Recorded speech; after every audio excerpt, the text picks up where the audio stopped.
கோபிச்செட்டிப்பாளையம் பகுதியில் செயல்பட்டு வரும் 2 பள்ளிகளுக்கு முன்னாள் அமைச்சர் KA செங்கோட்டையன் சட்டமன்ற உறுப்பினர் நிதியிலிருந்து டேபிள் பெஞ்சுகளை வழங்கினார். கோபிச்செட்டிப்பாளையம் கல்வி மாவட்டத்தில் செயல்பட்டு வரும் 22 அரசு பள்ளிகளுக்கு 25 லட்சம் மதிப்பீட்டில் சட்டமன்ற உறுப்பினர் நிதியிலிருந்து டேபிள் பெஞ்சுகள் வழங்கப்பட்டு வருகின்றன.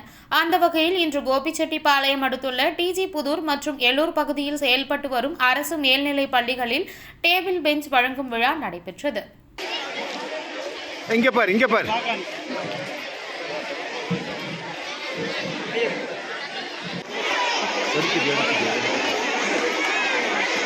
பண்றாருண்ணா?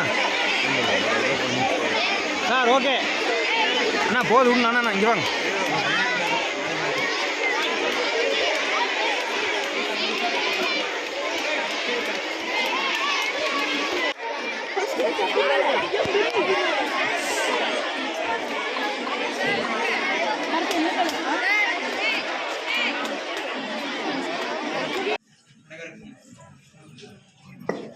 அனைவருக்கும் இனிய காலை.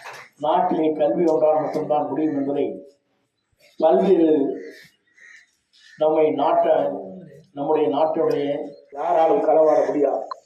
அந்த கல்வி கண்ணை பிறக்கின்ற ஆசிரியர் பெருமக்களுக்கு பள்ளியை படிக்கின்றவர்கள் என்பதை மனதிலே வைத்து தனியார் பள்ளியை அல்ல, இன்றைக்கு தனியார் பள்ளியிலே 10,000 மாதத்திற்கு வழங்கிவிட்டு வாங்கிட்டோம் இப்படி வந்துருங்க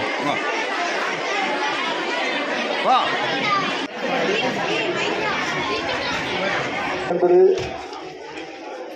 வரலாற்றை படைக்கும் அளவிற்கு 100% பெற்றிருக்கிறேன் என்று சொன்னால் சார் கண்ணுக்கு மேலே கால் பற்ற போதுமா வாங்கிட்டு இப்படி போயிருமா?